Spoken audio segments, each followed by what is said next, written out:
होता है कि पेशेंट को हम बहुत सारी चीज़ें बताते हैं बट वो फॉलो नहीं करते और हमारे पास आने के बाद कहते थे हाँ जी मैडम आपने जो बोला वो हम खा रहे हैं, जो बोला है वो कर रहे हैं। ठीक है, तो मस्ती अस्थि मज्जागत वात की तो चिकित्सा आप करेंगे ही करेंगे। मेन है चिकित्सा का चिकित्सा सूत्र दैट इज दीपन पाचन उन्लोमन कराइए, बढ़िया अग्नि को प्रदीप्त कराइए, क्योंकि जिसके अंदर जितना आम रहता है उसके अंदर उतना नेगेटिव थॉट रहता है। ये सिंपल सा लैंग्वेज में आप समझो। तो अगर नेगेटिव थॉट ज़्यादा है तो इसका मतलब उसका दीपन पाचन उन्लोमन अभी भी सही नहीं हुआ है। तो प्रॉपरली दीपन पाचन उन्लोमन और अच्छे लंबे टाइम तक करिए।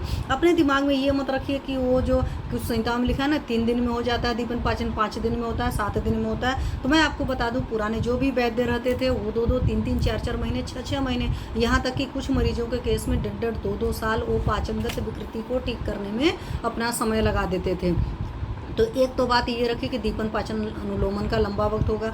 दूसरी बात है कि लोकल थेरेपीज बहुत उसको करवाइए, नाभि पूरण है, पादाभ्यंग है, शिरोपिचू है, सिरोअभ्यंग है, ये सारी चीज़ें हैं। अगर आपको लगता है कि पेशेंट की पॉकेट फ्रेंडली ये सब सारी चीज़ें नहीं है तो उसको बोलिए खुद से करें। अब जो नेगेटिव पेशेंट होते हैं वो खुद से भी नहीं करते हैं, इसीलिए हमारे आयुर्वेद शास्त्र का ना विषक 8 रोगी विषक वस्यु। तो 8 रोगी होना चाहिए, मतलब पैसे से मालदार होना चाहिए, और विषक वस्यु मतलब आपकी बात माने। मैं आज की डेट में कहती हूँ ऐसा नहीं है वो, लेकिन आपकी बात ही नहीं मानता है तो ऑब्वियस सी बात है हमें दूसरे से कराना पड़ता है, पहली बात है। दूसरी बात आयुर्वेद शास्त्र में उसको विश्वास होना चाहिए। कई सारे लोग को क्या होता है विश्वास ही नहीं होता, इस वजह से भी नहीं ठीक होते। एक यहीं से और बात बताऊंगी, वहाँ पर मुझे एस्ट्रोलॉजी की बात याद आती है कि जब कोई इंसान ठीक नहीं होना चाहता है ना तो ऑब्वियस सी बात है वो कोई काम नहीं करेगा। अगर उसके पॉकेट में पैसे भी होंगे तो वो इतना कंजूस हो गया या खर्चा ही नहीं करना चाहेगा। तो कई बार आप देखेंगे इस तरह की चीज़ें फंसेंगी। इस वजह से मैं आपको करें तो लोकल थेरेपीज कराइए, साथ में आपने पंचकर्म कराइए। पंचकर्म के केस में अस्थि मज्जागत है तो आपको यहाँ पर पता है कि अस्थि मज्जा के केस में आपको वमन विरेचन तो आपने जो करवाई लिया। अस्थि मज्जा के केस में आपको मेनली बस्ती कराने की ज़रूरत है और घी ज़्यादा इस्तेमाल करने की ज़रूरत है, क्योंकि कहीं पर भी मज्जागत विकृति होती है तो मज्जागत विकृति पर घी काम बढ़िया करता है।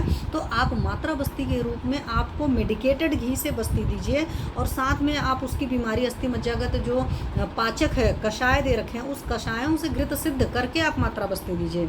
ठीक है, तो ये सारी चीज़ें कराइए, साथ में उसको मेद्य औषधियाँ जरूर दीजिए। लेकिन अगेन मैं फिर से वही कहूँगी कि दीपन पाचन लोमन कराना बहुत ज़रूरी है।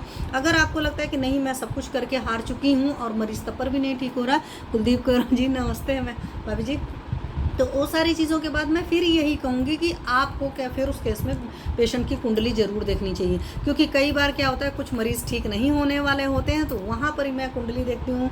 या जैसे कुछ लोग होते हैं कि बहुत मुश्किल आ रही होती है, उनकी ग्रह दशा नक्षत्र उस चीज़ को सपोर्ट नहीं कर रहा होता है, और तो ग्रह दशा नक्षत्र से जो एस्ट्रोलॉजी के मतलब के अगेंस्ट वाले रहेंगे, कहीं ग्रह दशा नक्षत्र क्या करता है, तो जिस इंसान को ठीक होने वाला होता है मैं पहले कहती हूँ वो अपने चिकित्सक की बात मानता है, वो उस अपने चिकित्सक की बात में उसको विश्वास होता है। जिसको ठीक नहीं होता है ना वो अपने चिकित्सक की बात मानता है, ना उस बात में विश्वास होता है, ना वो फॉलो करता है। आपके सामने आकर के कह देगा हाँ जी, जो आपने खाने पीने को मना किया वही खाए पिएगा, जो आपने करने को मना किया वही करेगा। अब 4 दिन उसने ठीक सा खाया, 5वें दिन जाकर के मार्केट की चीज़ें खा पी करके आया और पाचन क्षमता से ऊपर खा पी लिया। तो बहुत सारी चीज़ें होती हैं, एक नहीं बहुत सारी वजह होती हैं। और सबसे बड़ी बात है कि हम किसी के कर्म नहीं काट सकते हैं, क्योंकि अगर आपके कर्म अच्छे लिखे होते हैं ना, मैं हमेशा गीता की एक बात कोट करती हूँ कि अच्छी चीज़ें समझ में आती हैं जब आपका प्रारब्ध अच्छा होता है या परमात्मा की कृपा होती है। उसी तरह आपको चिकित्सक की बात भी तभी समझ में आएगी जब आपको स्वस्थ होना होगा। अगर आपको स्वस्थ नहीं होगा ना तो चिकित्सक की बात में इफ़ एंड बट रख देंगे, और जहाँ पर भी संशय होता है मैम वहाँ पर समाधान नहीं मिलता है।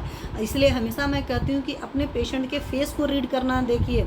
आपके पेशेंट से जब बात करना शुरू करते हैं तो हमेशा उसकी आंखों को देखिए, उसकी बॉडी लैंग्वेज को देखिए।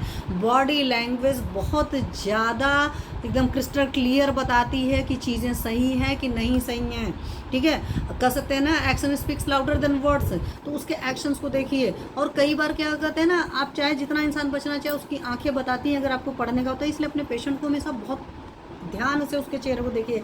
अगर उसके बावजूद नहीं ठीक हो रहा तो मैं यही कह सकती हूँ, पहली बात है। दूसरी बात एस्ट्रोलॉजी की एक और चीज़ बताती हूँ। मान लीजिए उसके 6th हाउस में अगर थोड़ी बहुत कुंडली आप देखना चाहते हैं, 6th हाउस से सन कनेक्टेड है, 6th हाउस में सन है, तो उस पेशेंट को शुरुआत में तो पक्का सी बात है कि एलोपैथी लेनी चाहिए।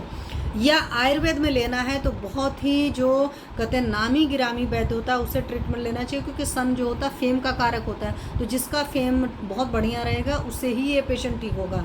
भले वो वाला वो कोई बहुत बड़ी दवा नहीं दे रहा, क्योंकि वहाँ पर बहुत विश्वास होता है। कहते हैं बाबा जी के पानी ने सब ठीक करते, तो बाबा जी के पानी पर उतना विश्वास होता है, पहली बात तो ये।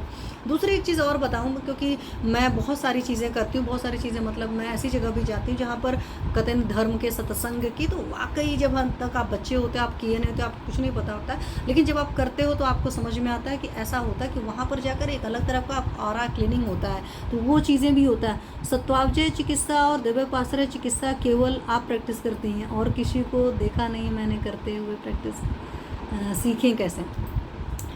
देखो मैम, ऐसा है कि सत्वा